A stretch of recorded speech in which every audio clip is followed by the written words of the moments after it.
Pink for Her, hashtag Pink for Her. So please make sure you go out there and get screened in order to avert any future, issues that may, that may come in respect of your inability to check your breast. When you're saying breast, you have to be careful because Saka really likes it, so you have to be measured. Good morning, Zaga. Yeah, good morning. How far? Oh, cool. You look good, though. Thank you very much. You look very good. Yes. This month is Breast Cancer Awareness Month. Yes. Yeah. Have you encouraged any of your siblings or your girlfriend or your fiancé to go and get screened? Oh, Kwame, I think that we are not, even our enemies, okay. We are encouraging all of them. Including even though I don't have including Gabriela. Gabriela is not my enemy. Okay. You get a point. So we are encouraging everybody, irrespective of the person's relation to you, to go and then check or screen. Because, breast cancer has killed a lot. I remember some of my relatives actually died out of that. And therefore, it will be unfair on my part to sit down aloof and not educate people to, be aware of the danger that this cancer poses. So I think that it is good that there is a special day for the awareness of this breast cancer issue in Ghana. And people have it, but they don't know. But once you go and then you screen, but I hope you will not want to be part of those who will do the screening. Because I think that the screeners will have to be touching and then, ensure that the proper... What are you insinuating? Because I know your... I know what you like. And how do you know what I like? Oh, I know. How do you know what I like?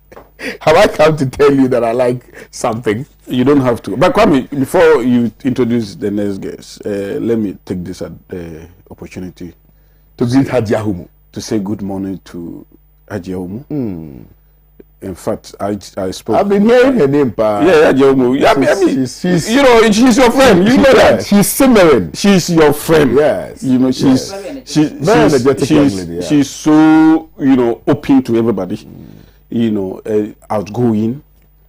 She's so hardworking, and I wouldn't be surprised that this time around the gap will be so huge, never seen in the history of. I don't doubt that. West Central. I don't doubt that too. And this Friday, 9th of October, Nanado will be going to Wa, and then the people of Wa have promised to come out in their numbers to actually welcome him.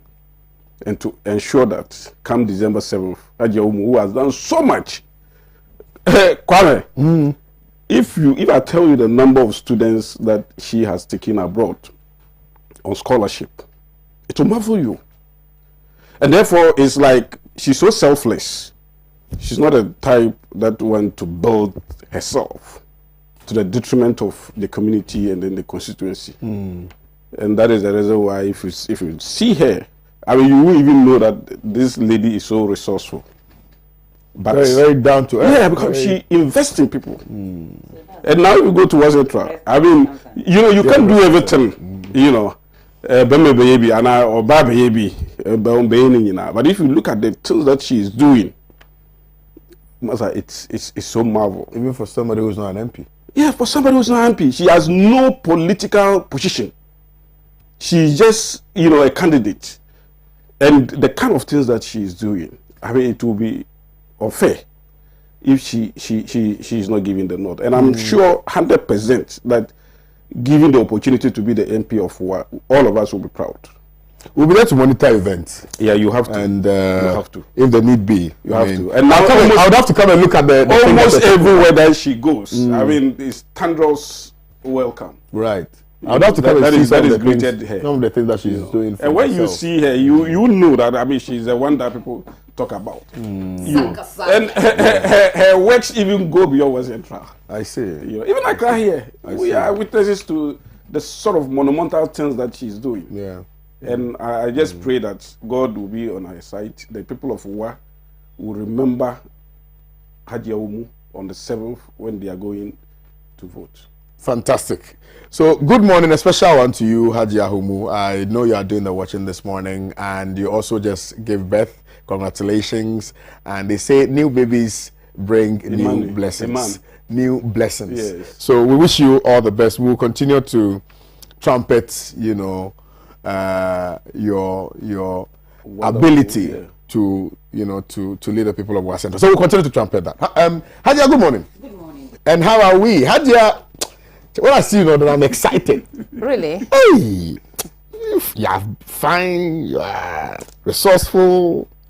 Yeah. Hey, resourceful. Yes. Very resourceful. Because hey, but see, if I'm not resourceful, that's why they didn't vote for me. Is somebody watching? Because when you left your party, there's no resources. I didn't hear that. No, nobody heard it. I didn't hear No, what you are doing is mic infringement. You're a big brother Nigeria. Yes, Kwame, good morning. Good morning. You know when she left. I'm even hearing from the grapevine that they are struggling to file. It's not true. Hey, Charlie, we are going like tsunami. When are you going? Well, let me say good morning to our chair. But Manado too will be going today. And especially the good people of Kombongo, where we are trying hard to unseat. Anyway, he has been unseated already. The Kombongo MP has been unseated already because he has lost his primaries. It's a new person who is coming, and we are doing our best supporting our young candidate in the person of Nabila, who is contesting on the ticket of the Convention People's Party. I'm giving him all my full support, and I encourage all the young ones, especially those around the constituency or in the constituency, to try as much as they can to support this young man, Nabila Dasba. And then to the leadership of the Convention People's Party, we are preparing to go and file. Today they are going to have a central committee meeting. I'm sure they will deliberate on the issue and then give us the information. Those of us who are the floor members, the information on what will be done going forward. I mean the registration, the filing of nomination, because I heard some parties are filing today, but I've not heard of my party. But since they are meeting today, I'm sure after the meeting they'll give us a full briefing on what is going to happen. Today, not today, the whole of this month is a breast cancer awareness month, and you and I know how delicate this part of our body is. That is where we feed. Which part of your body? Our breasts. Okay. Is to the babies that we bring onto this earth, and some men who still continue to be babies. Let me say, some men are still babies, eh? They're still babies. They're still. Look at the way Saka was talking about it. Whether we like it or not, it's a subject that we shouldn't shy away from. Oh yes, absolutely. Because if we don't keep ourselves well, and then at the end of the day, some even lose their breasts. Some are able to endure it and go through the chemotherapy, the treatment and everything and come back to normalcy. But some people cannot stand it. As soon as one of the breasts, or they take it to heart, and before you realize the person is no more. So I think the survivor of breast cancer, I congratulate them, and they are in my prayers. And we have to also encourage all of us to go for the screening. And then the men too can help in detecting whether your wife, your fiancé, as you put it, has this. The one that you cannot try is your sister, because your sister, you cannot try squeezing her breast to see whether. But if it's your wife, you can also help the wife to identify maybe some changes in her breast. So it is very, very encouraging that men too come into this picture by encouraging their wives. You can say that, maybe my wife, there's nothing wrong with her. It can come during the latter part of the person's life.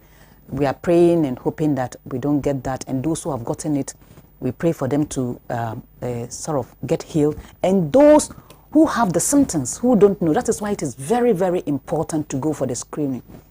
If you go to Kolibu, if you go to 37, even the other health facilities, you can be advised. Some get the smaller lump in their listen, but before you realize it grows into it. But if it is detected early, it can be removed, it can be treated, and so on. So it is not something that you say, oh, because they said it's a breast cancer month, we should go in for the screening. You have breast cancer. No. No. You have to go and check yourself, because it is only the part of this world that people don't go for regular checkup. In the advanced world, if it is time for you to come for it, they will even phone you. They will send you a text message. It is time for you to come for your regular checkup. Well, fine. Some of the hospitals too are doing it in Ghana, especially that where I go. When it is time for me to come for review, they tell me. They send me a message. So I think it is very, very important that we all give a thought to this awareness that we are all creating for the good people of this country. Thank you. To be off, because it is very, very expensive to cure it. Even the chemotherapy that people go through it. Kwame, they lose everything, their hair, even the body will change and everything. If you are not somebody who is very strong in your faith, you see that something else happens to you. So I'm encouraging all women to go out there and then go for the screening. Thank you very much, Hadia Hamdatu. So yeah, we are still in the Breast Cancer Awareness Month, and it is imperative that all women, get screened so that you know that you're safe. It's very, very crucial. But you see, we often say this, that history guides us into the future. Sure. History defines the present, and history has a way of defining the future as well. Ghana has been through series of changes from, when it was discovered till we got independence, or we gained independence.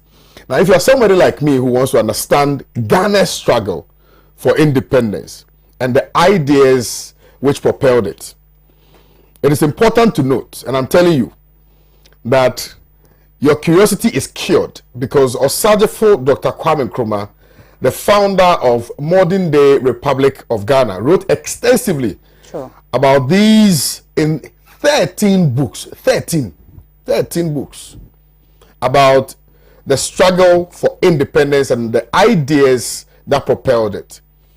All of these books are available.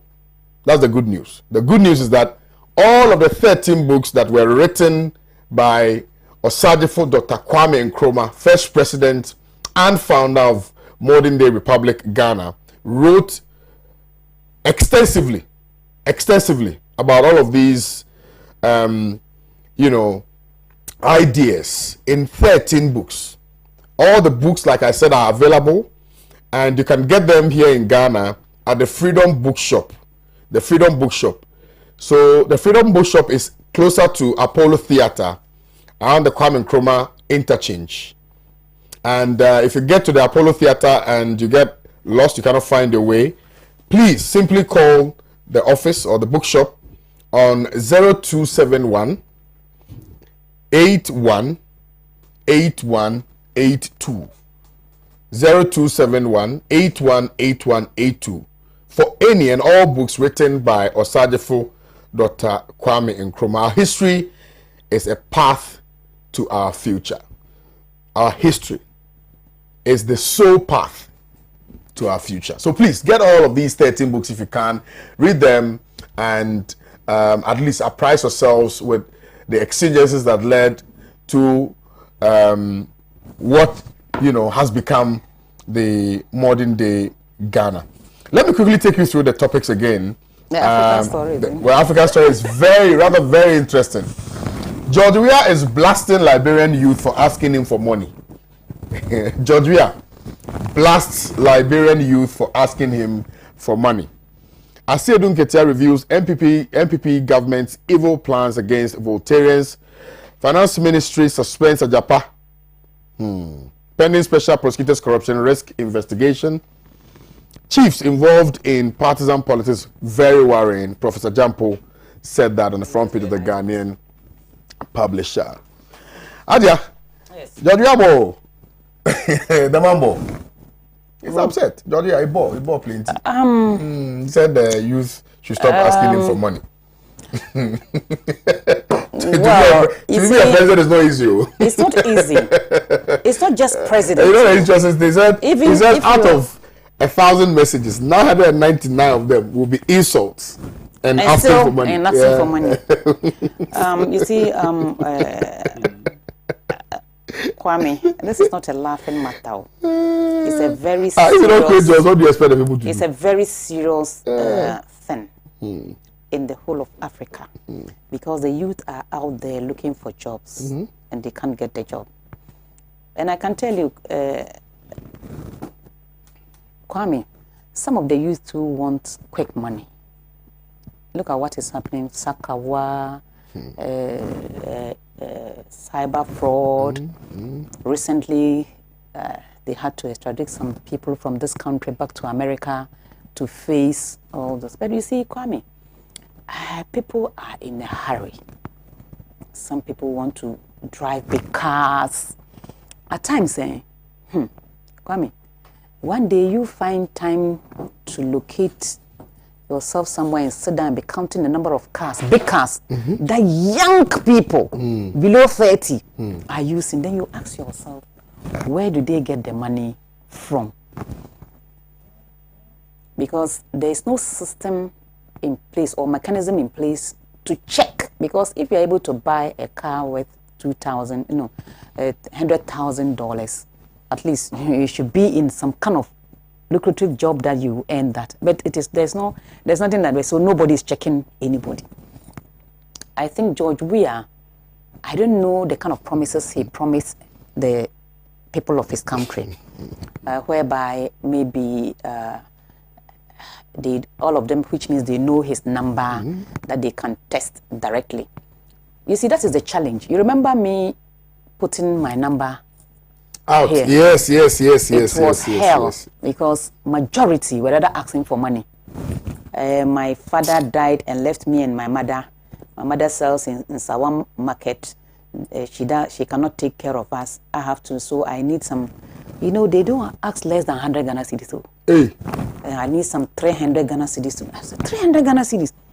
Then I'll take it back to old. I said 3 million. Hey. So if 10 people will ask me for 300 Ghana cedis in a month. Yeah, that's a lot of money. A lot of money. Where am I going to get it from? But you know, because we are in politics, some people think that all politicians have money. They can give money out there.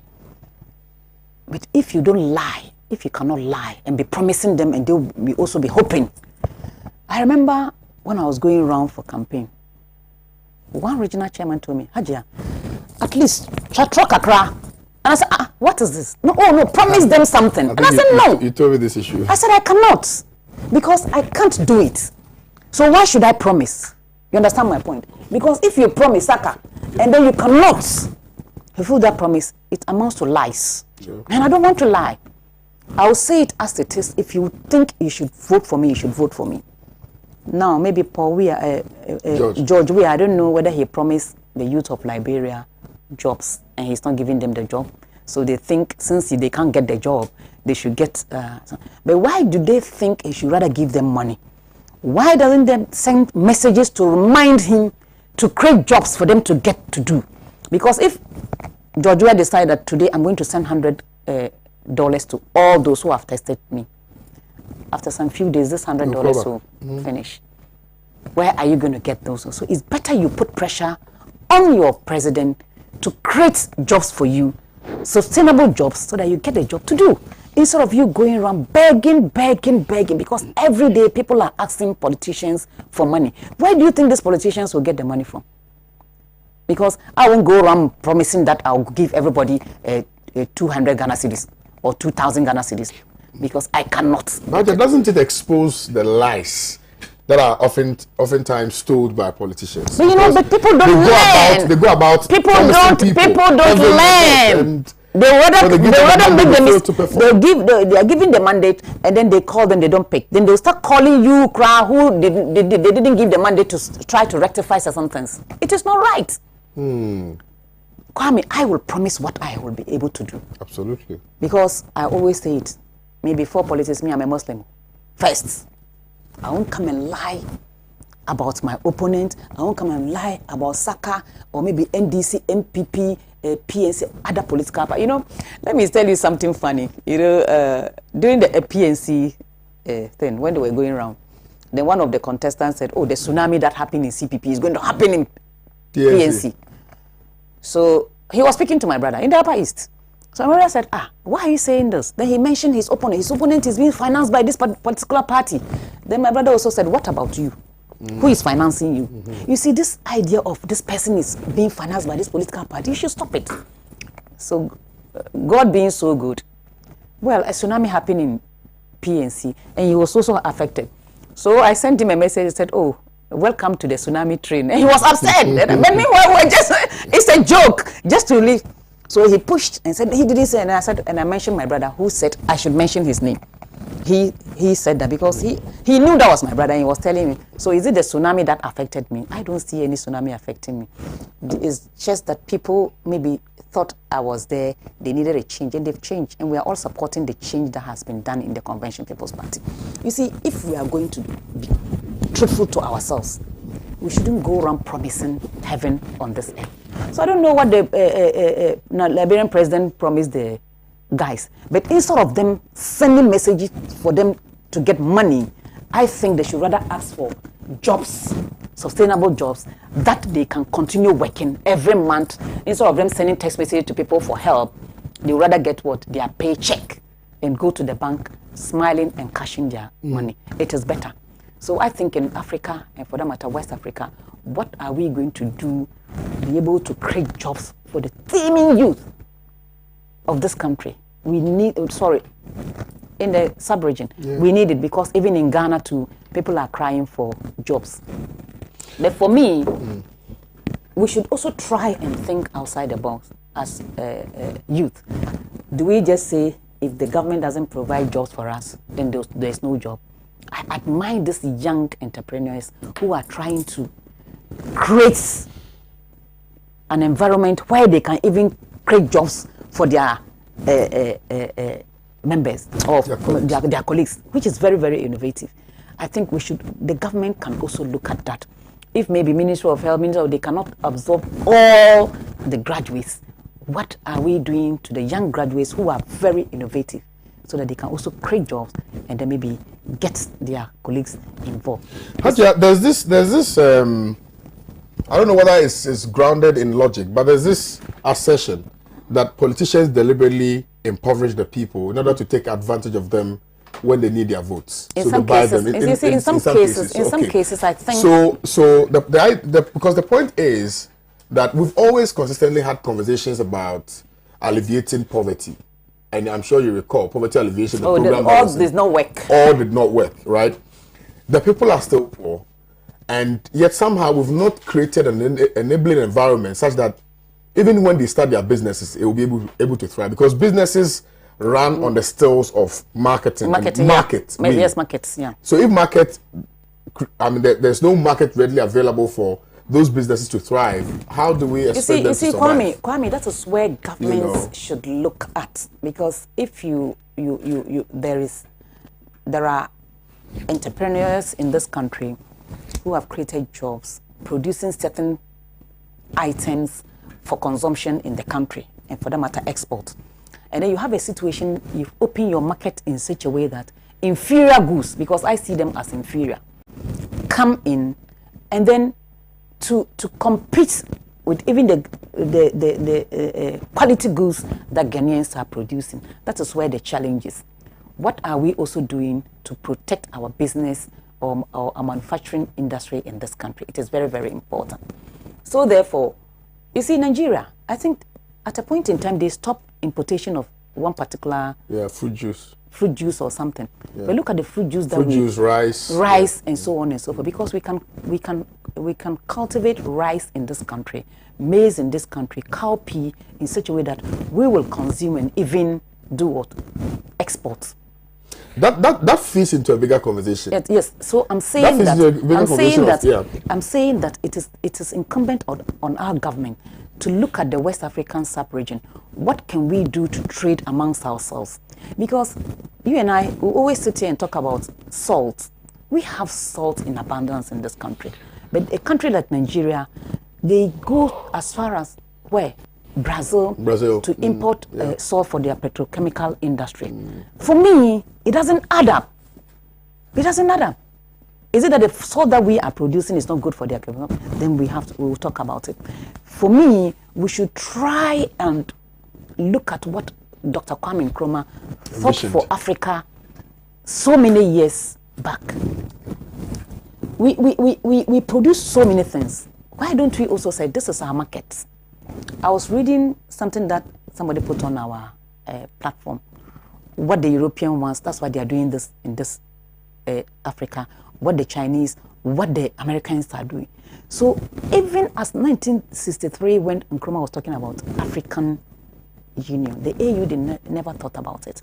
But look at how they are protecting their market. EU? The EU, yes, they did. EU, they didn't think about it. It came when we all knew what was happening. Yeah. But I don't know whether because of selfish interest, people want to be big fishes in their small rivers. They don't want to open up in such a way that we have one common market in Africa. We can even look at this, our echo that we have been talking about till today. We have not been able to do it because we've divided ourselves into Anglophone and Francophone countries, which is not helping us. I think before we will be able to do that, build our economy in such a way that people will rather also do what? Be afraid to even penetrate. Because if it's salt, we can supply the whole of Africa or even West Africa, then which means our money will be stronger. Our CD, and for that matter, our currency in Africa keep on depreciating because we import more than we export. So why should we continue on that line? By all means, if we import more than we export, by all means, our younger generation, our youth will not get any job to do. They will send a text message to all presidents and ministers to give them their chop money. It shouldn't be so. Because if the president or the minister is no more, then which means you suffer. That showed me how to fish, instead of you giving me fish every day to chew. So I think it's not just upon where maybe he has come out. Who knows the kind of text messages His Excellency Akufo-Addo is getting. Even look at us, who are just members or have been in leadership positions of our party. We get daily text messages for help from people. How can we sustain it? It will be difficult. And maybe if you send a text message, I'm sorry, I cannot do it. You said, oh, God will help you to do it. So please, I know you are good. Try and do it. Even if you say you cannot, you've told the person the truth, but still the person will send you a text message. So I think we should look at it holistically as Ghana, as West Africa and Africa, and see what we can do to the teeming youth of this continent to get some job to do so that the pressure on us will come down. Saka, one of the things that fueled the interest in the creation of the European Union was the fact that we needed to, I mean, they, at the time, after the Second World War, 1947, the European countries were balkanized. So, I mean, it didn't give them the opportunity to be able to, trade and things like that. So, I mean, through I don't want to describe it as benevolent because even America had their own issue with the Soviet Union and things like that. So, but through the Marshall Plan and things like that, they decided to form, a union that will be addressing the common concerns of the people who live in that enclave.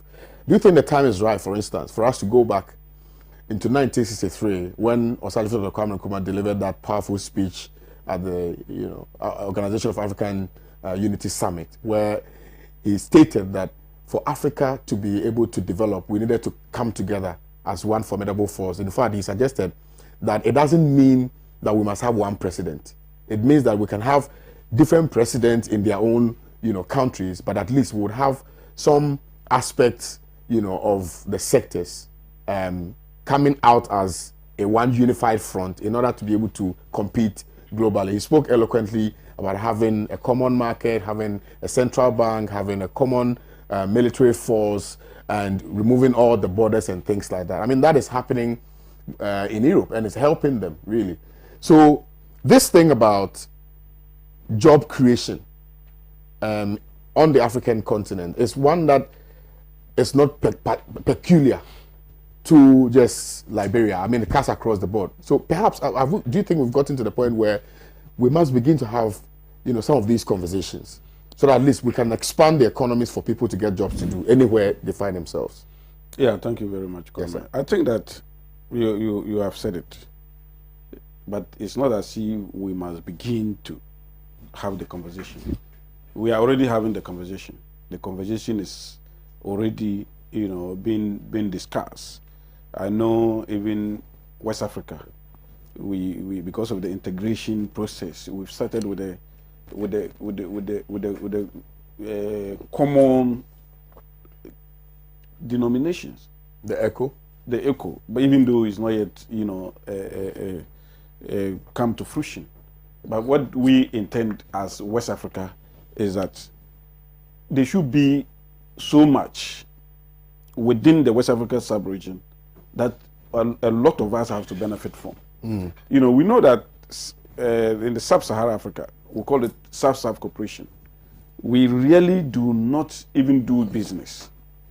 If you look at the percentage, we do business among ourselves, 15%. And then we do business with China and Europe and America, the rest of the percentage, about 85%. And I think that it is not good for us. Because, by natural consequence, we are brothers. By affinity, we are so close to each other. By whatever commonality that you can imagine, we are better off, trading among ourselves, cooperating among ourselves, having a common, currency. If we do that, because Europe, they trade among themselves, about 80 or so percent. If you go to America, America is not just a state. It's so many states that make America. Absolutely. And therefore, they trade among themselves. So, if you go to even South America, they cooperate, they trade among. In Europe, for instance, you don't need visa to go to the other. Because of the Schengen. Yeah. And then now they have the European Union. Yeah. There are so many things that, as the European Union, even in terms of, a negotiation, they had the bargaining power, to sway whatever argument. The interesting part is that they don't all speak the same language. No, they don't. They don't. Yeah. There are a lot of There are a lot of European countries that do not even speak English. Absolutely. But we are here. We speak all that. We are even there are The tribal mix. Yeah. Absolutely. You can go to Cote d'Ivoire. You have the Akans there. You go to Burkina Faso. You have the Mossis. Absolutely. I mean, there's the Massa in Ivory Coast. Yeah. Ivory Coast and all that. Yeah. So we can trade among ourselves, but we don't. Look at Nigeria. Our brothers, when they are here, our law says that they should not trade in the what do you call it? They shouldn't do retail trading and all that. Yeah. But you see, if you go to Europe, it doesn't matter. So I think that our systems, the regulations, our psychic, everything must be geared towards integration. It should not just be lip service. It should not just be rhetoric. We should be able, as a nation, as a continent, to come together. Osajifo Dr. Kwame Nkrumah actually highlighted that in the past. Yeah. He ensured that we came together and all that. But it remained in the books. It remained a song. People talk about it. People talk about integration and all that. But in the end, nothing is done. Maybe the mistake we made was we wanted to do it immediately with almost like every country that was independent at the time. Maybe they should have started, because the EU started with just about 6 countries. Yes. And then moved to 11. Yeah. Now they're about 27. Exactly. And others even want to join. So maybe we should have started gradually at the time. I'm thinking. It's very true. It's very true. But there's nothing wrong being ambitious or over ambitious. Sometimes it's good. But I'm saying that all these things did not, actualize. But now, as we are speaking, Ghana is even hosting the Intercontinental Free Trade Zone. We are hosting it, and it will bring it into wake a lot of job creation, because more companies will have to, come to West Africa, based either in Ghana or anywhere, based on circumstances, based on factors that they consider suitable for their businesses, and then would now use that country as a launching pad to have the larger market. Absolutely. About 2 billion people within the West Africa sub-region. If you have a goods that you distribute, for 2 billion people, I think that in the end, that is the reason why, if comparatively, if you compare Nigeria and Ghana, they are always richer than us because of the numbers. Whatever job that you are doing, you know that you have the market. If you go to China, the same applies there. Chinese are, better off because of the numbers. So why can't we take advantage of our numbers, integrate, and ensure that we leverage on that and then also propel ourselves? But we don't do all these things. We sit down and then we want manna to fall from heaven. And that is the reason, that is part of, the larger objective of Ghana Beyond Aid.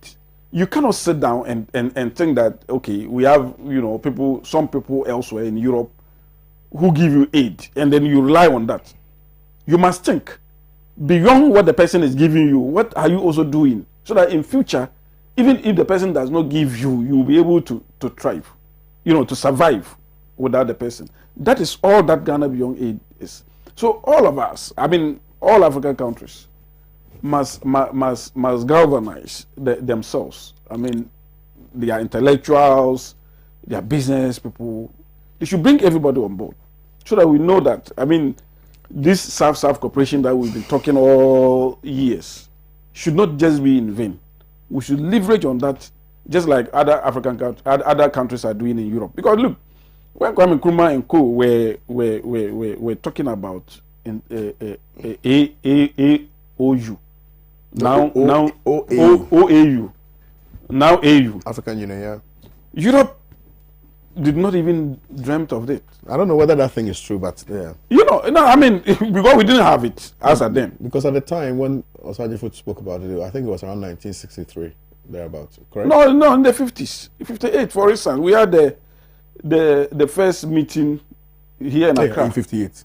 In 58. So all those times, Europe were busy colonizing Africans. At that time, it was only Ghana that was a free African state. The rest of Africa, apart from Sierra Leone and Liberia, who were never colonized, the rest, were under colonization. So Kwame Nkrumah wanted, actually, I'm speaking like CVP person, but it doesn't matter. You see, Kwame Nkrumah wanted a situation where, like he said, you cannot be liberated as one Africa country. A tiny, you will like a string, in a puppet. You will be alone, and therefore, what he intended was that all the African countries that were potentially going to get independent, invariably, about in 1960, a lot of them, became independent. And he says that Ghana cannot, that the Ghana independent cannot stand aloof. That we are independent, and so what? We should be able to to link up with the total liberation of the rest. And if you liberate the rest, what are they coming to do? They are coming to ensure that we all tie our destinies together and grow. Sure. And how do you tie your destinies together? You cannot tie your destiny together by being individualistic. By being a tokenism when it comes to negotiations and all that. We should be able to come together and fight for a common cause. And that was all that OAU was all about. And today, we have all come to the conclusion that it is a good idea for us to do so. It came as no surprise that in Liberia, people are not happy with the job creation drive of George Weah, and they think that the only way they can survive is to ask money from him. So it's as if nothing is working. And sometimes it also depends on the kind of promises that you give. That's true. If you even give, you see, that is the reason why I have always said that you don't need, benevolent paternalism. In other words, you don't need a big man somewhere who thinks that he knows everything. And he thinks that he can drive a nation without letting the nation, follow. Whatever it is, even if you promise and you are unable to deliver your promise, let your people follow you. Okay, for A and B, for instance, I mean, when we promised that there will be voting of MMDCs, and it didn't come to fruition, there was a reason.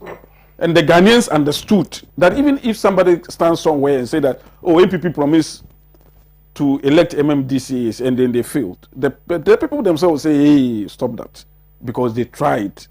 It's just that they did not get the cooperation of the others. And that is the reason why it didn't matter. So it's not, there should be consent from even the grassroots, informed consent. That is the way the whole world is moving. So that everybody will know that, oh, he promised to do A, B, C, D, but because of this difficulty, because of the COVID situation, we are unable to do A, B, C, and for that matter, let's give him another chance. Or let's cooperate with him. But if you promise, and then you don't carry the people along with you, you get the point. Then the people will think that you have failed. You see, it's not every promise that can be fulfilled. To be honest with you, unless everybody wants us to play the ostrich. That once you promise, you can promise, and they can be what? Force majeure. Am I lying? And once there's force majeure, you are not likely to get anything executed. Executed. So there are so many things that can be likened to force majeure. Very well. Very well. In all these things. Very So well. let people, carry along their people when there are issues. But most importantly, all right, we should take it as a goal, as an objective to ensure that once you are voted into power, you're not coming to joke. You're not coming to just, use words, sugar-coated words, and hoodwink the people. All right. You should be able to fulfill. And in the process of fulfillment of your promises, you should carry the people along with you. So that in the end, even if you fail, they will know that you have done your best. Fantastic. Thank you. Charlie Saka, I don't know what you've been eating. Charlie, your submissions have been spot on. Saka has Sakura. Me too, I have Sakura. If you need the best barber in town, well, I don't have hair, but you see, look at my beard. It's nicely shaped, right? Yeah. I'm recommending Orije Barbering Salon to you. Trust me. They are just behind this club. I always forget. But they are Boomerang. Oh, Adia, thank you. Adia knows Orije. Just behind Boomerang nightclub, right? Yeah, Orije. Yeah. So just call them. Thank you. Adia, you know what's up. Boomerang is in the Caprice building. Caprice building. Yes. Thank you. Today I'll take you there. No problem. So call Orije on 0265 262 501. 0265 2625 01. 0265262 Call Orije now. Also, if you need any land at all, for the purposes of farming and for for building purposes and things like that, I'm recommending Denmark Investment to you. I don't want to talk much. Just call him. 0241 720 734. 0241 720 734. Agriculture now is beginning to pick up. So you have to invest in that space. It's picking up. It's really picking up. So we need to ensure that a lot more people invest in agriculture, and also because Nana Akufo-Addo has indicated that the cocoa farmers will have their yields. The price for their yields increased. I think that you also have to invest in that space. So we have already increased it 2018. Oh yeah. That the producer price. So yeah, please call if you need lands for farming and things like. Just call Denmark on 0241 720 734. 0241 720 734.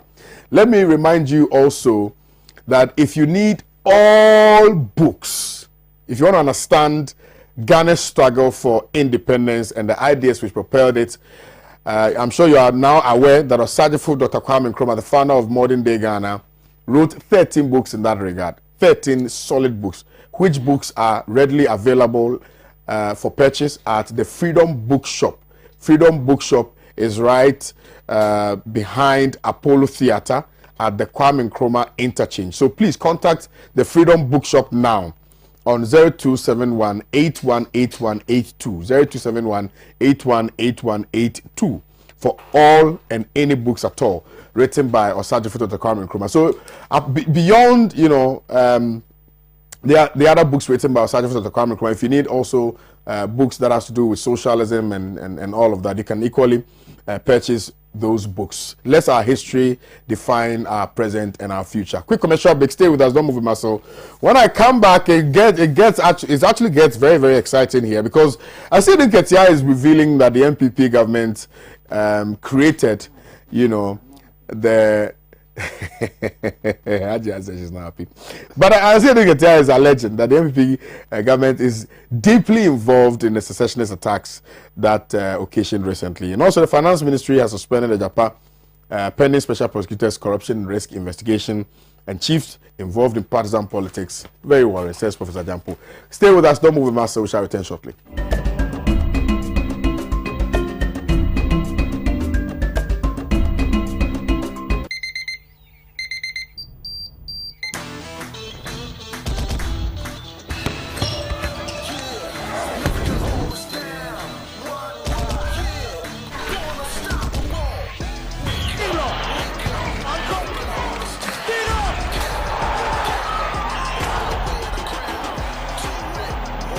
Breakfast good day, every day.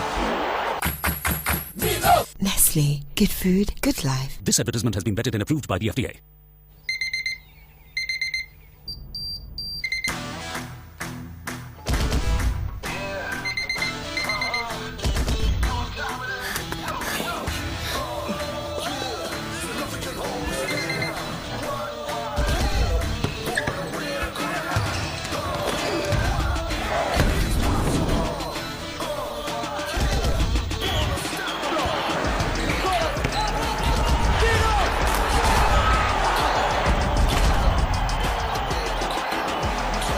Breakfast good day, every day. Every day.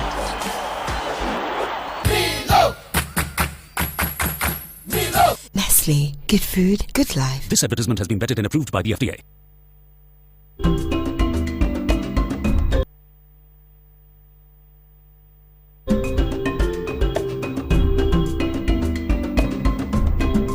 I Ketia reviews MPP government evil plans against Voltarians. That, like I intimated, is on the front page of the Daily Post newspaper.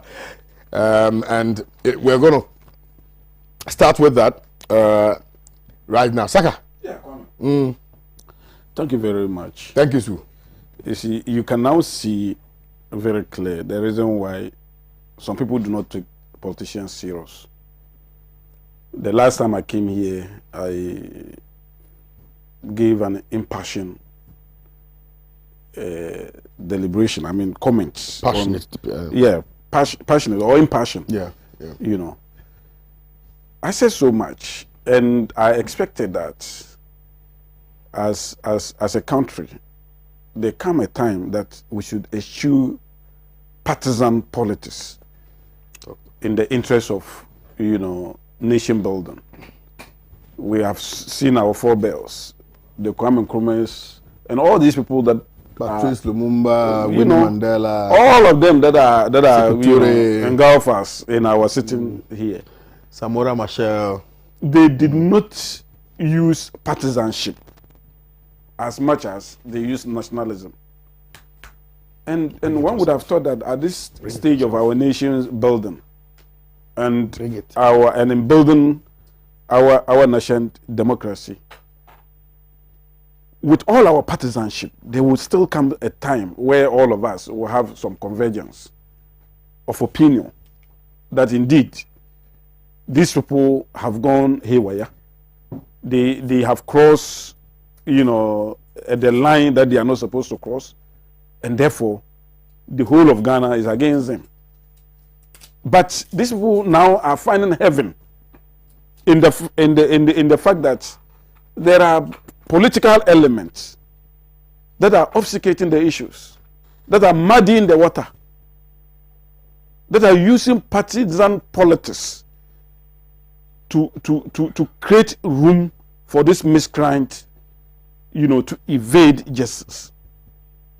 Why would anybody in his, sound mind say that government is behind this nonsense that is going on in the so-called Western Togoland? It is something that does not make sense to anybody. And for anybody to now, a political party general secretary, I can understand.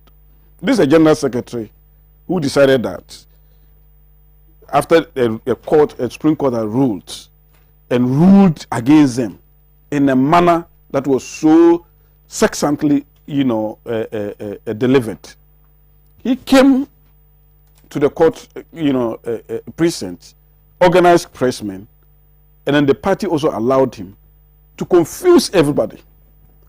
A case where the party actually lost the case, he said that the party had won the case. And such a person talking to Ghanaians again, that the political party that is governing this country, that has been entrusted with the responsibility of ensuring the cohesiveness of this country, is the one behind this secessionist nonsense. You see, I just want to be very charitable with Asiedu Nketia this morning.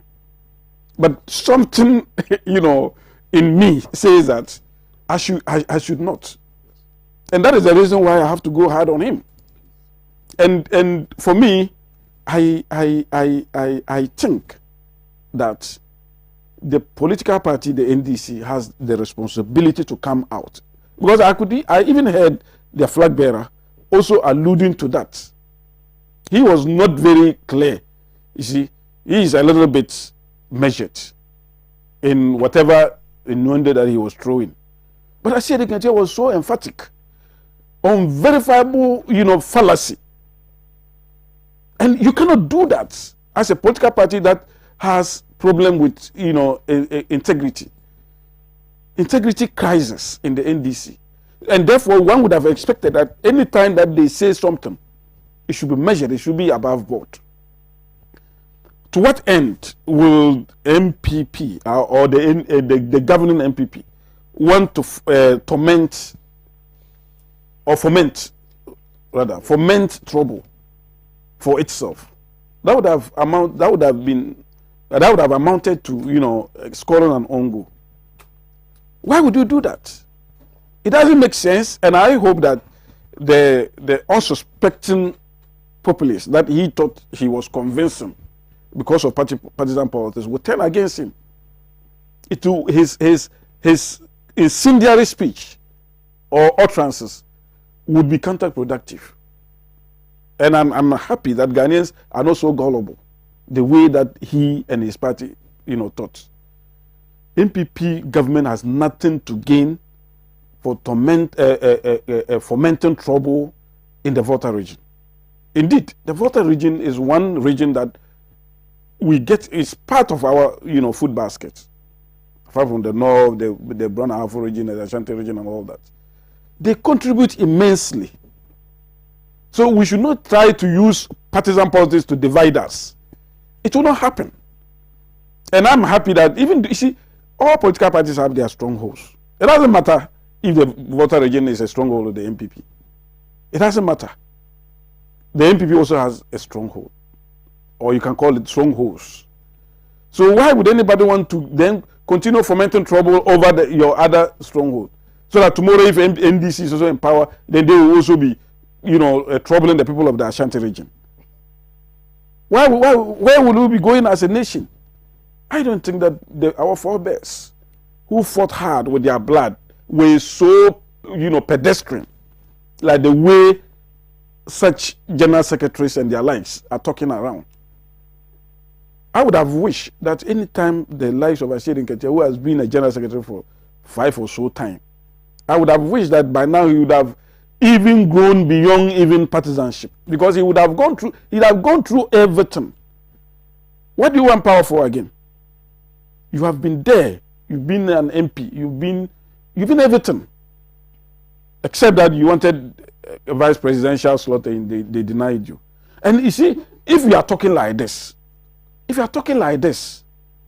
unguided speeches like this, I don't think that any presidential candidate worth a salt will want you to partner him.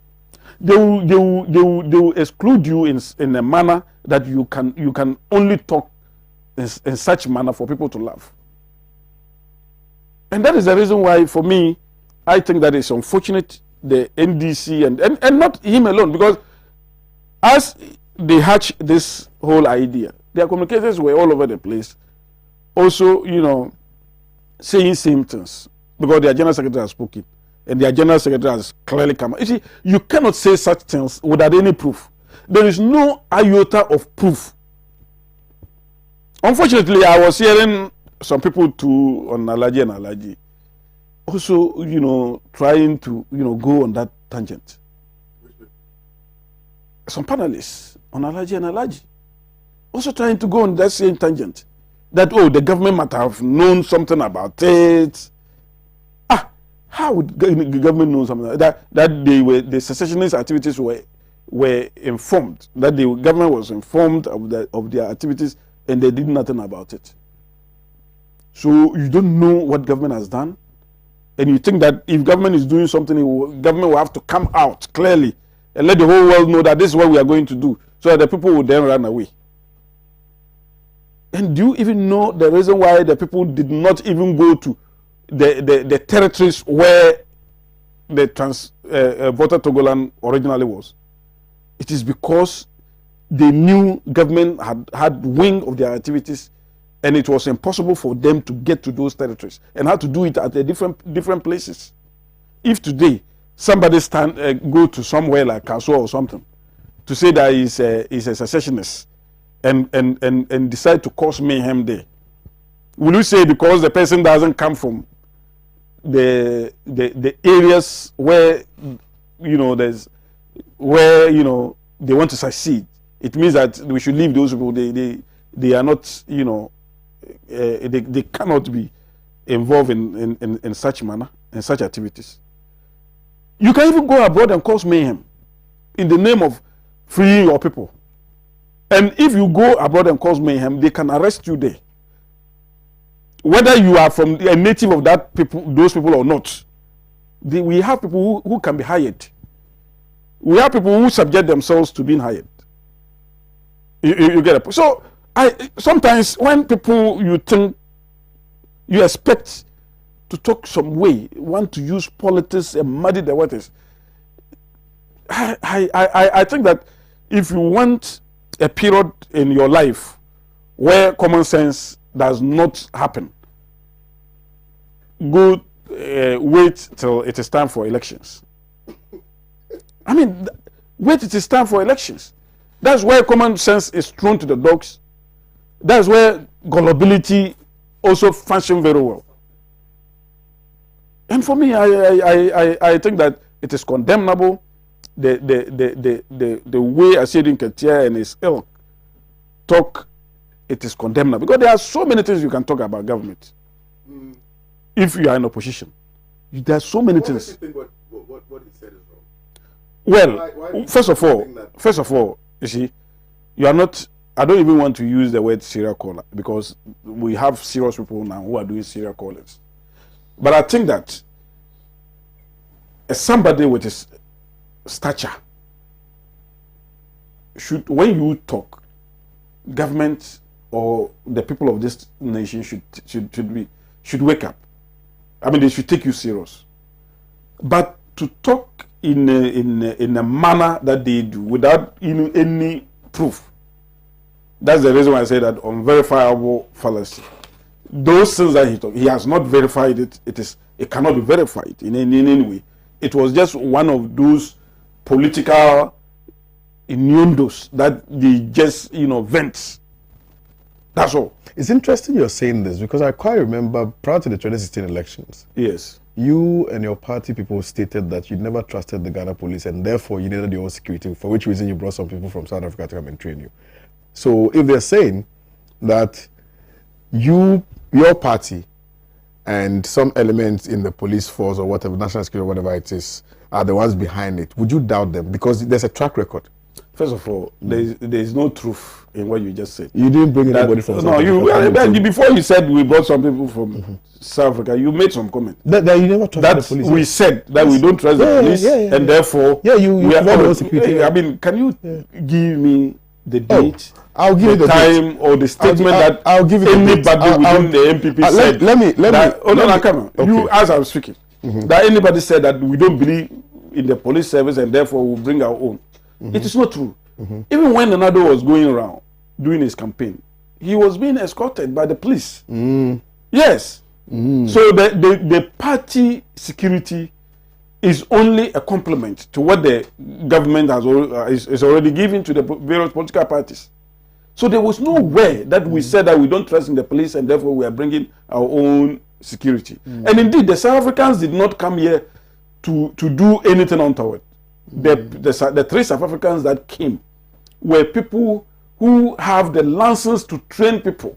They train people in crowd control and then and all that. When you had the police who I am saying that this is party and security that has nothing to do with the police. And why is it that when the Mama regime actually arrested the people, they left them? Because they found out that the people actually had license to do what they were doing, and that they are coming into Ghana to train people was not for salvation purposes. It was based on their professional ethics. So I don't even get your drive or the direction that you wanted us to do this debate. Because I was saying that some of these statements are predicated on some historical events. But this one, clearly, this is a condemnable statement that every well-meaning Ghanaian should just condemn. And not just condemning it, we should condemn and punish them. We should condemn and punish the NDC for these unguided utterances. That they normally, MPP, I'm telling you that no matter how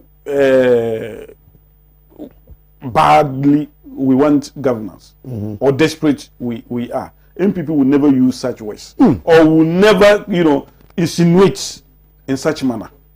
Okay, I'm telling you because look, I'll come back to you because I know that some of your party chairmen have made reckless statements. This is more than all of that. We know what that you will declare yourselves winners. For instance, in the 2020 election.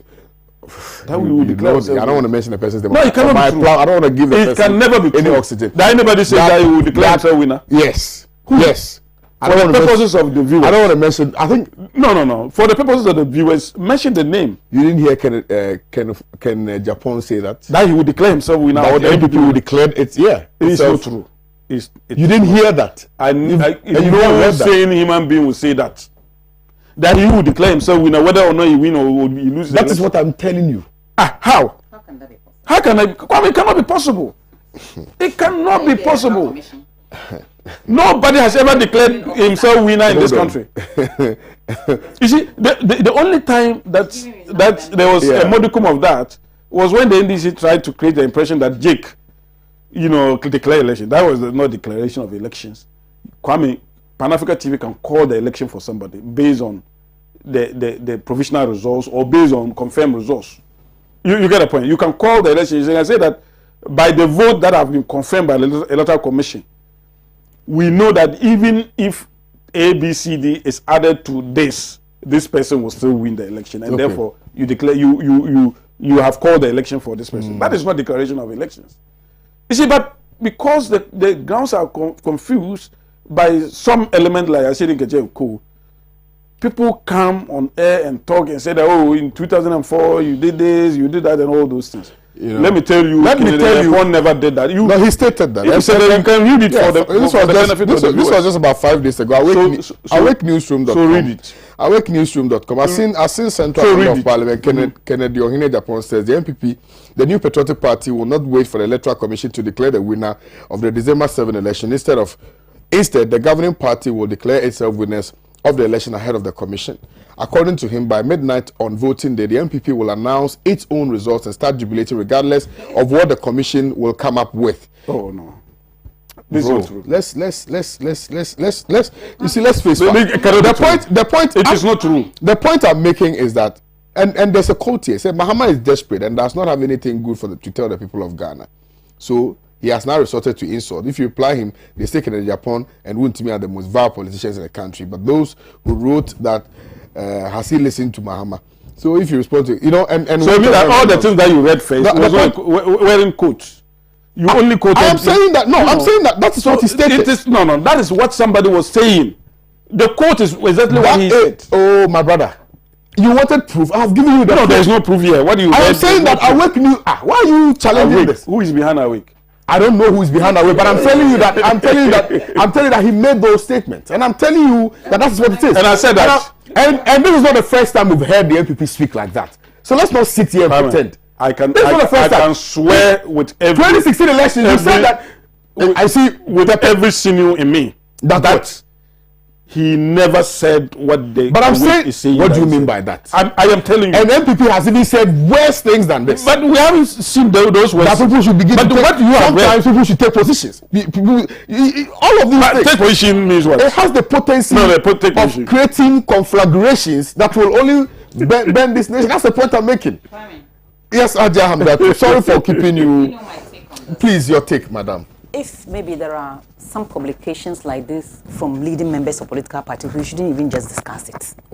Why? That's my candidate. We shouldn't just discuss it. We want unity in this country. You understand my point? Yeah. Last week, I'm really sad. I'm quite listening to Saka, because last week, all of us seems to be on the same page, level, talking about the unity of this country, and for that matter, to look at what is happening in the Volta region. What can political parties or leadership of political parties do to be seen as united on this problem that is coming in the Volta region? I even went as far as saying the chairman of political parties and the general secretary should lead, and the chiefs in Volta region, so that we'll say enough of this nonsense from these people who claim to be, is it a separative or something?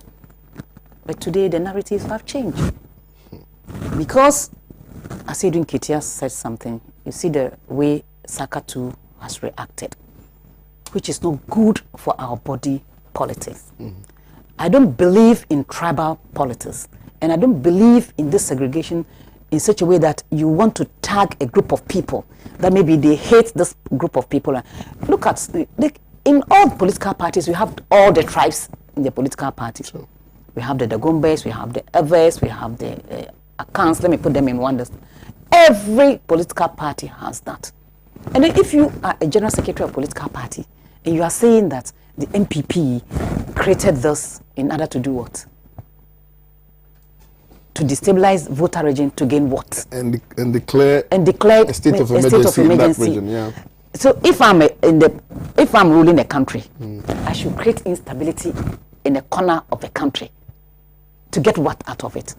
For me, I don't believe in such things. When was that we're discussing it? It was some of my party members in my hall were talking about what is happening in the Volta region and how we see it.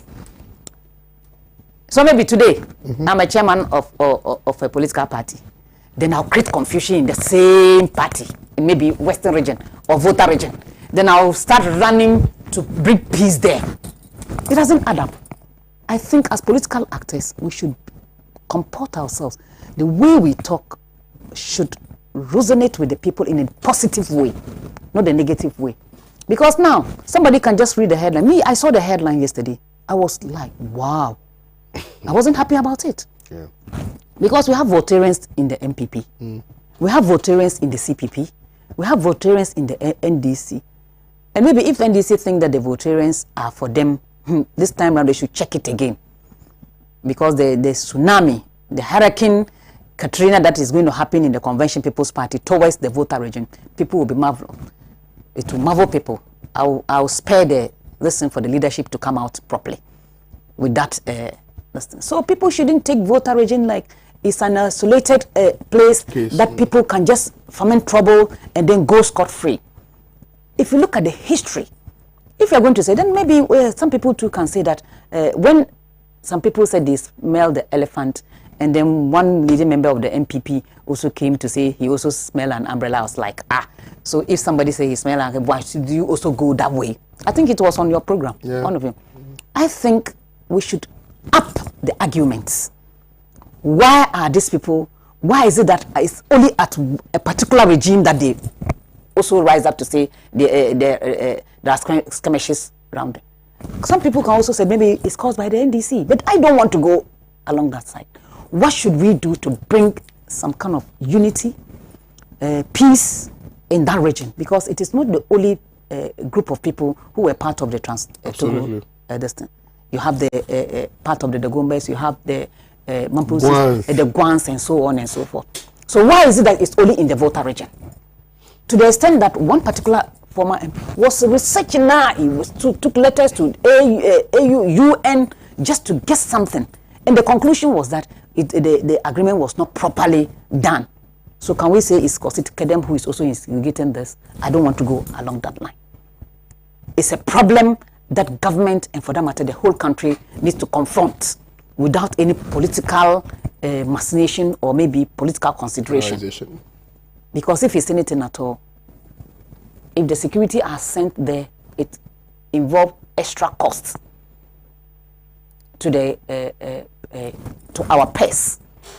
Because if you send security forces there to give protection and keep peace, you give them extra allowance. But maybe if they are in the barracks or they destined to go to their for their regular the government doesn't pay extra. Taking care of the security there is even something. So I think we shouldn't be tagging political parties like the other people. You know, even at a point in time, they even accuse the CPP of not doing the right thing concerning this Togoland thing. I think it is hard time we stop this. We are one nation with a common destiny. If you want to get power, do it in such a way that you don't divide the country before you come into power. Asidun Kitia is my very good friend, but in fact, I want to really condemn this particular statement. Because if you say they are doing that intentionally to, and then some people will not just read till the end though. Say, oh, is that what is happening? Then maybe let's also organize ourselves with some bow and arrows. If we see any MPP, this thing we start shooting. That will bring chaos in this country. I'm a politician. I want my party to come to power. But Kwame, I always say it. Me, I won't send my daughter out there to go and fight. I won't send my son out there to go and fight. Therefore, if you see me saying, Kwame, please, I want you to go and fight this, ask me, Aja, are you not going yourself? Where are your children? It is hard time we speak to politicians like that. And the youth of this country need jobs, not to go and cause mayhem in any part of the country. So I think this is not a good statement from a seasoned politician like my own good friend, Asidun Ketia. We should try to detach tribalism or tribal sentiment from our body politics so that we'll all have a peaceful election.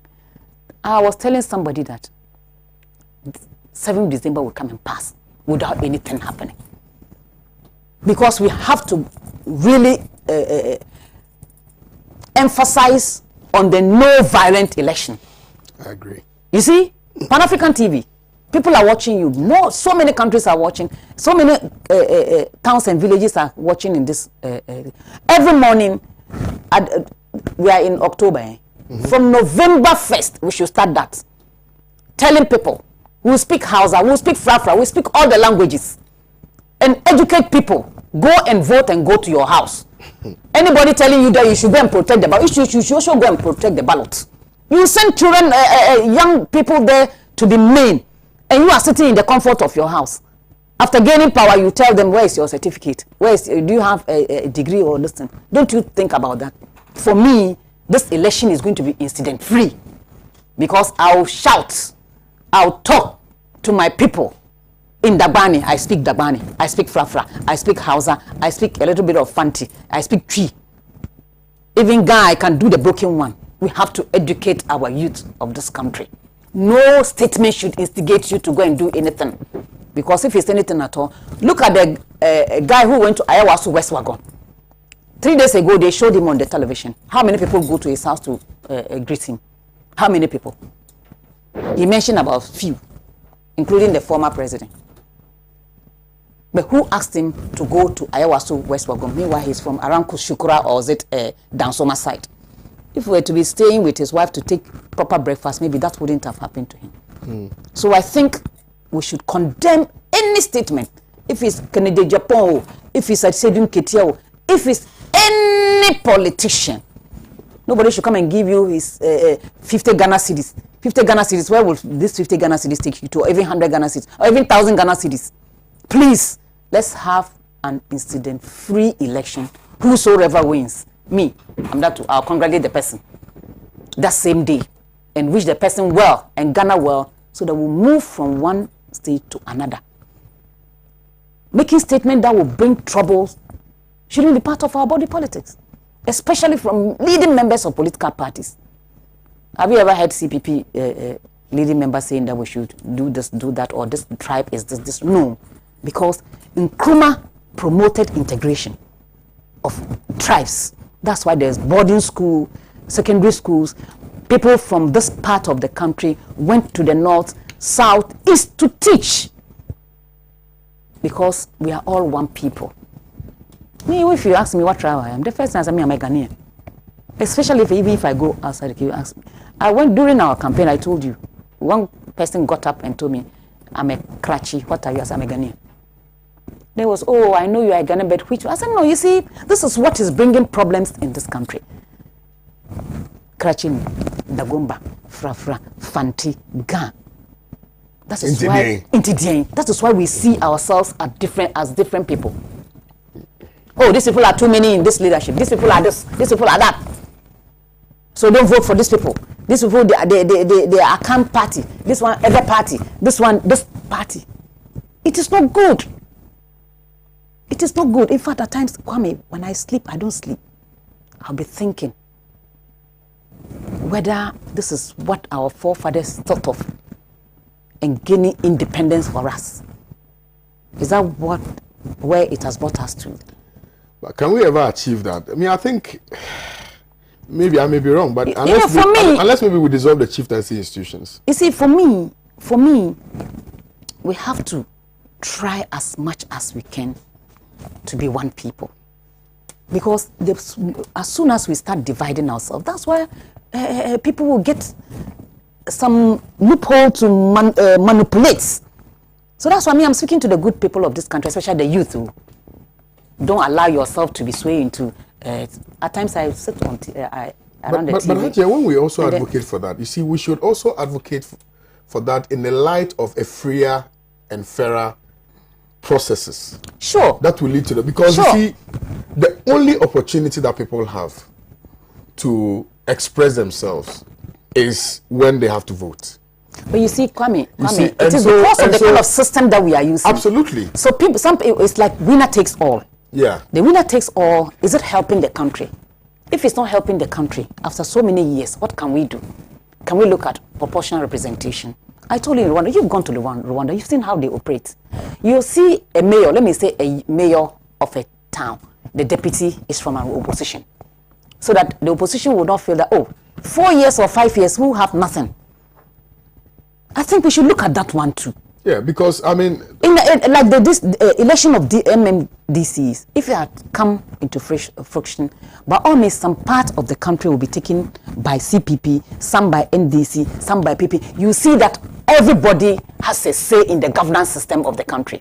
But if you have a situation whereby it's winner takes all, I think we should do that for the Council of State as well.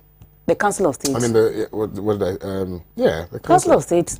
No, it's voting. Oh, they vote. Yes, yes. But government has some percentage that's. Yeah, that's what I'm saying. That imagine if, for instance, the selection of the electoral commission, electoral commissioner. Sorry. Yeah. If we have a system where you would have people from the CPP, NDC, blah blah blah, right, vetting one person. Sure. For instance. Sure. For the person to become the electoral commissioner, at least. You know, people will be confident that we're all part of the process. Even at the end of the day, if it's the preferred candidate of the ruling party, people will be still satisfied. So you see that there's some kind of engagement. At least we're part of the process. So I think let's look at our constitution again. This winner takes all. Is it helping, or we can do something that maybe? Look, Kwame, in the Upper East, in the northern region, in the upper west. Now, okay, Bunu East.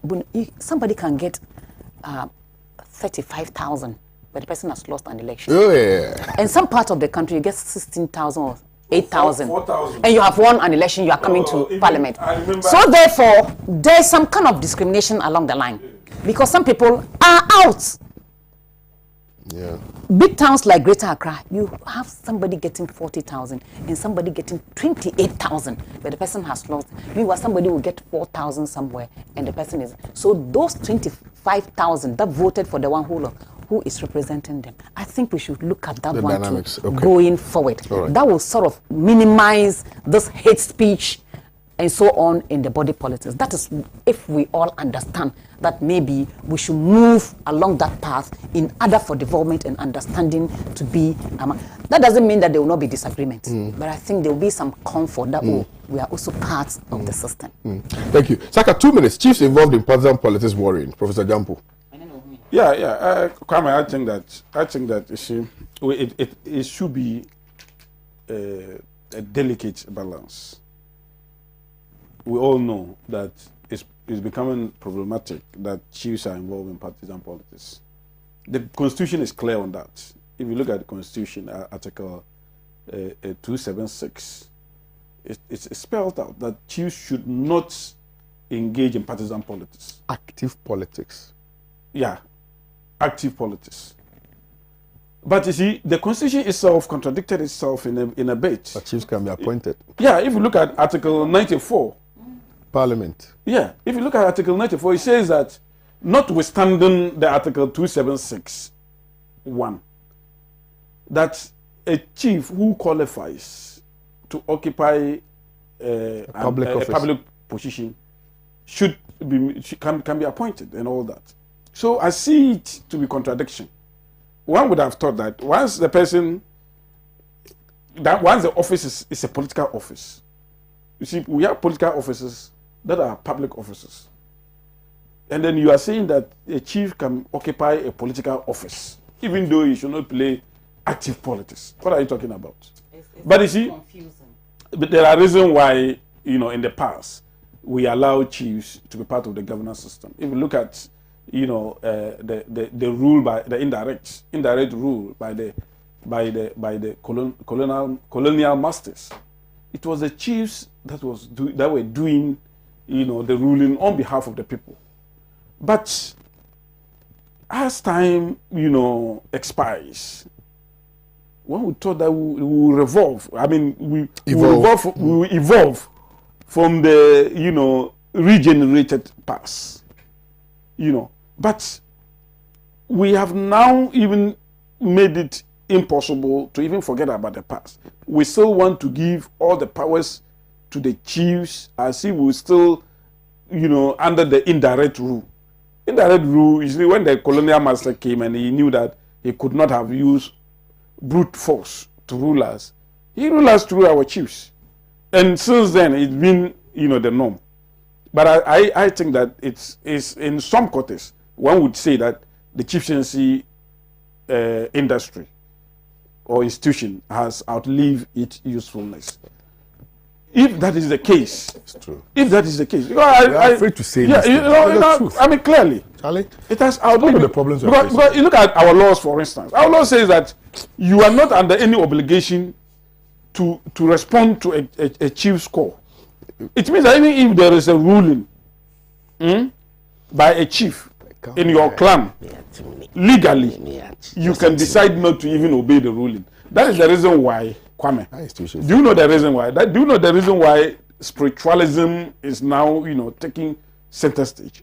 Well, the chief knows that legally he cannot enforce his ruling on you, and therefore they have to, scare you with spirituality. If you joke, we will finish you and all those. And indeed, they finish people. That is the punishment that they give, because you cannot use the constitution to. The chiefs, they are in cahoots with the spiritualists and all that. But you see, this is not to denigrate the institution. No. The institution, as it is now, is a legal institution. But you see, when the laws itself, outlive its usefulness, it's the law that we should be tackling. I believe that if we say that the chiefs should not engage in active politics. It should remain so. They should not be appointed to political or public positions. If you look at the boards, I mean, Bank of Ghana board, all manner of. Every day I will not get job do. You get the point. All manner of positions have been hijacked. Because the constitution is clear. You see, So that it says assemble elections. it says that if you want to give you have to abdicate your stool. Exactly. You have to abdicate. It says that.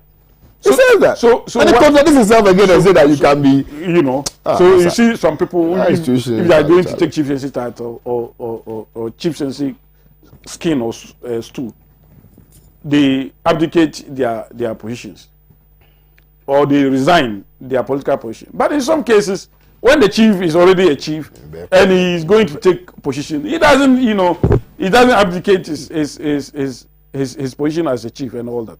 So there is a clear contradiction, and it's about time that we sit down and fashion a better way forward, for ourselves and then the chiefs, so that the chief says, even if we should have, look at these land issues that are going on almost everywhere. Go to, I mean, we are in Greater Accra, and we know, I mean, sometimes you go and buy land, and then about 3 or 4 different factions within the chieftaincy institutions are clamoring for their share, and it's bringing it, or it has brought in its wake more confusion than development. And you see, the only few areas that commendation should go is the Ashanti region, where the Ashanti Hine is so strong to the extent that if you are a sub-chief and you misbehave, he will just let you go. I mean, currently we saw what happened to,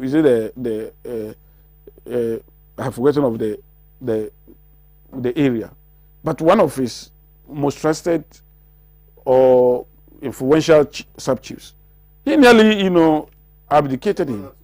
He had to go and kneel down. I mean, knelt down and then was walking with his knees just to go and appease and apologize publicly and all that. If we had all the other areas, stronger chiefs like the Ashanti, all the nonsense that are going on in other areas, but because of the disputes with chieftaincy, people killing themselves because of chieftaincy and all that. Even if we maybe no. I mean, The position. some of them, you see, some of them assume the position. It is the Lazarus that. No, not all of them. Yeah. That's what I'm saying. Some is because of the pride and the tradition that our forefathers were this, we brought this, we were the king makers, or we are the landowner, whatever. Yeah. They just want to maintain that status quo. It comes with some superiority over the others. Anyway, and all that. thank you, sir. But there are others that are purely for commercial purposes. Yeah, business. And for them, they can maim, kill just to be a chief. Sell lands. Hadia. Professor Jambo is saying that.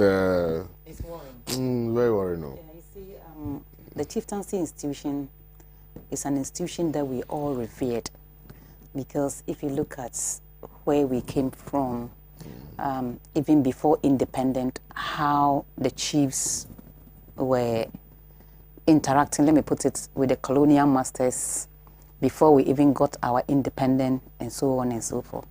So every tradition has its way of doing things.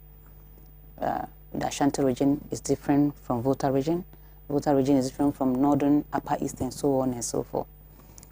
Some of us see our chiefs like, should I say, our godfathers, in such a way that we don't even want to say anything that will sort of touch the chieftaincy institution. But where we are heading towards, we are politicians, and I think chiefs, per the constitution of Ghana, they're not supposed to be involved in active politics. As you rightly indicated, in that same constitution, that they can be appointed to those, that, or that. Meanwhile, young men like you are looking for jobs to do. I think if but some of the chiefs still are young men. If we say they shouldn't be involved in politics, maybe there's a reason. Because politics in this part of the world has turned into something else. A chief will come and say something, and then maybe his subject will come and say, this is not it. it brings some kind of disrespect to that institution. It You see, it devalues the institution. That is why some of us are not happy when we see chiefs endorsing a presidential candidate openly. I told you in 2016 when we were busy campaigning in part of voter regions, Basa, the way the chief spoke about our presidential candidate and what he said. After a week, another presidential candidate was there. He said the same thing. Another week, another presidential candidate. And I said, This man also. it's the same crowd. It's the same crowd that are coming to listen to their chief. So if a flag bearer will come, you say this. Another flag bearer will say, you say the same thing. How will the people even respect you, the chief? So that is why it is not good for them to involve in partisan politics. The same rata. And then election year, people everybody. are talking about development in their area. Maybe under a particular government, maybe there was no chip compound. Is it chip compound? Yeah, chip. Yeah. In their vicinity, and then maybe a particular government has come, and then the chiefs and people are able to lobby for that kind of thing to come. There's nothing wrong with the chief acknowledging the fact that this district has gotten this under this government. There's nothing wrong. But if you go ahead and saying maybe you endorse the person for the 2020 election, then you are being actively involved in politics.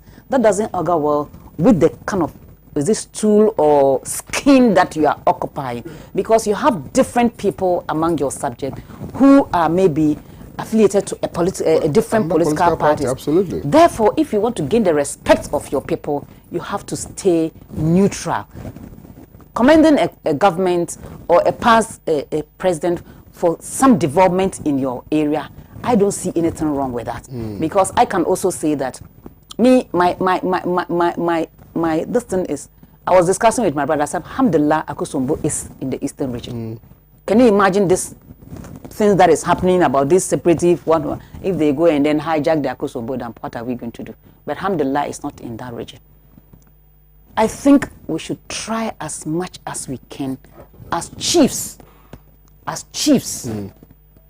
We should desist from participating actively in politics, because you know Hajia.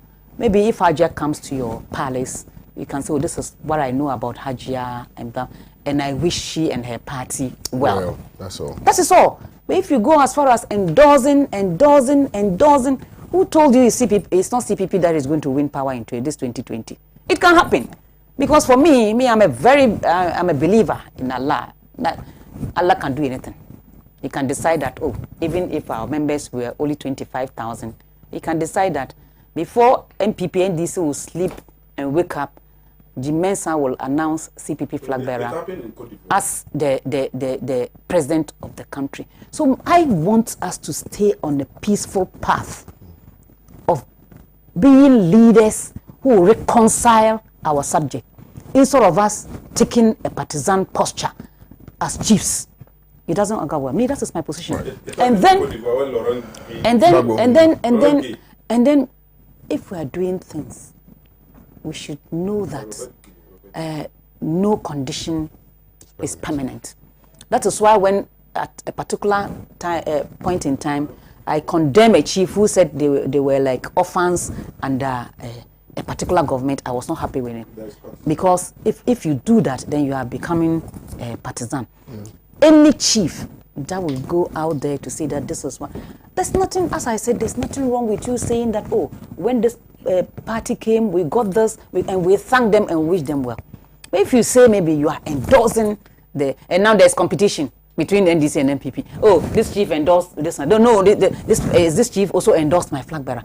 Is it about endorsement or about development and the forward march of this country that we are interested in? I'm interested in the development, creating jobs for the good people of this country, and then that will kind of bring some synergy among contending parties. Okay. So that, and for that matter, we should look at our constitution again. I think the constitution I've overlooked is the usefulness. Thank you very much. Good morning to you, KOD. Why is the MPP doing this to Voltarians? MPP always stands for violence. Let's not joke with this. Asma from Chifohiman sent in this one.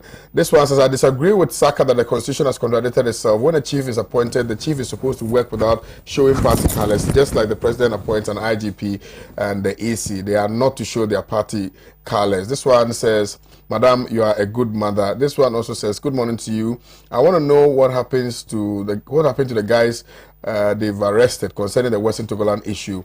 Who are they? Where did they come from? Who sent them there? Without no trace to some of the questions and answers, how can I be sure that the government and security are doing well in this matter? Anthony from Atlanta is posing these very important questions. This one simply sent me a link and says, well, okay. This one says, hi, I'm Priscilla from Wasai Kropon, and I really appreciate your morning show. Thank you very much. This one also, please stop calling the WhatsApp number. My time is already up. This one says, good morning to you. So your panelist Saka wants to say that if someone is hatching an evil plan to trouble the country, it should be reviewed for redress. What are we saying? What do you think MPP cannot do in this country? Hassan from Tamale sent in this one. This one also says, Masa, your message is very long. I can't read it. Good morning to you. Okay, concerning the happening in the voter region, I think the only way peace can prevail in the voter region is for our Vice President, Dr. Baumia, to render an apology to Votarians on a tribal statement he made that Votarians are not Ghanaians, but rather Togolese. Where was that? Ameshi Dixon. Where was that? Listen, from Australia. Tom. You are in Australia, you don't know what's happening. I want to ask Hajia how many times she has ever spoken about what Akufo-Addo is doing as the changing and independent institution. I don't know what kind of English is that is. Hajia sees nothing wrong with all that be die and the Ena Kanfo. Are we discussing it? Good morning to you, Pan-African Television. Two wrongs never make a right. Pan-African Television, please, I'm sending this message from Burkina Faso. Please tell Hajia, I think she didn't see all what is happening in this country. Insecurities, common by-election in Iowa. So I think she was in Nigeria at the time. Okay. Just like he's also in Burkina Faso. He's in Burkina Faso, actually. We don't have to rehash. This one says, good morning to you. This one, I think is from Togo, right? Togo is 229, right? Good morning to you, KOD. God bless you and your panel, especially Hajia. Why is it that you don't like reading my comments? I'm a regular watcher of your program. Ghanaians must know that we are one people with common destiny. The NDC should stop causing fear and panic among the citizens. This 2020 election is going to be very free and fair in the name of our Lord Jesus Christ. Watching you from the Republic of Benin, Prophet Edison Kwame Atikese, a Voltarian. Thank you, Prophet Edison Kwame Atikese. And it's not deliberate that I don't read your messages, but I thank you very much for always watching us from the Republic of Benin. Thank you very, very much. Today I've received so many messages from other African countries. I think You want peace? I have some messages from Nigeria. See, and people are calling me from Liberia and things like that. Okay, so who is calling me from Liberia? You're calling me from Liberia. Say I can't pay calls, so just send me a message and then I'll read it. The person calling from Liberia, or you sent a text message. Let me see. Okay, you didn't send a text message as well. So let me continue with the WhatsApp messages.